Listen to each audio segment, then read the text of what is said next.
તો નસવાડીની ઘટના બાદ પંચમહાલમાં શિક્ષણ વિભાગ એક્શનમાં આવ્યું છે। છોટાઉદેપુરની છેડતીની ઘટના બની પછી પંચમહાલ જિલ્લાની શાળાઓમાં પણ સૂચનાઓ આપવામાં આવી। શિક્ષણ વિભાગે સક્રિય થઈને વિદ્યાર્થીનીઓને સ્પષ્ટ સૂચના આપી છે, જે વાહનમાં વિદ્યાર્થી કે અન્ય પુરુષ હોય તેવા વાહનમાં મુસાફરી ન કરવી। મોરવા હડફની મોરા શાળાના આચાર્ય વિદ્યાર્થીનીઓને સૂચના આપી છે।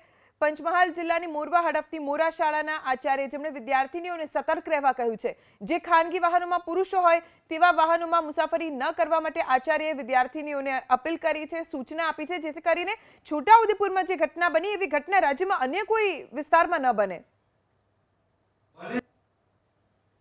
દરેક છોકરીઓને સૂચના આપવામાં આવે છે કે આમાંથી જે છોકરીઓ અપડાઉન કરીને શાળાએ આવે છે, અંતરિયાળ વિસ્તારમાંથી શાળાએ આવે છે, એ પ્રાઇવેટ વાહનોનો ઉપયોગ કરતા હોય છે।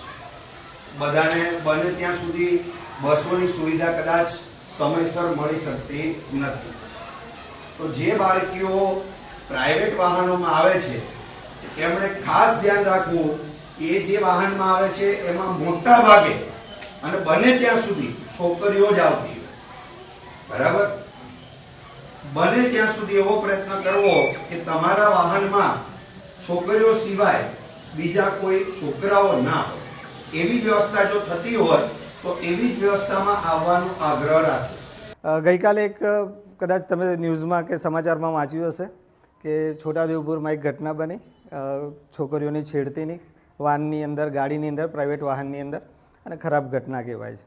તો તમને ખાસ એક સૂચના આપવામાં આવે છે કે જ્યારે તમે અપડાઉન કરતા હો અને તમે પ્રાઇવેટ વાહનોનો ઉપયોગ કરતા હો ત્યારે બને ત્યાં સુધી છોકરીઓની સંખ્યા વાહનોમાં વધારે હોય એવા જ વાહનમાં બેસો। એકલ લોકલ વાહનની અંદર જ્યાં પુરુષોની કે બીજા છોકરાઓની સંખ્યા વધારે હોય અને આપણે એકલા એક બે જણ બેઠા હોઈએ એવું ના બને, એ બાબતે આપણે ખાસ ધ્યાન રાખવાનું છે।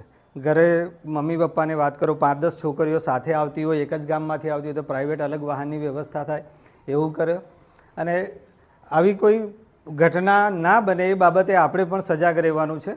એટલે પ્રાઇવેટ વાહનોમાં બને ત્યાં સુધી સ્ત્રીઓની કે છોકરીઓની સંખ્યા વધારે હોય એવા જ વાહનોમાં આપણે અપડાઉન કરવાનું છે।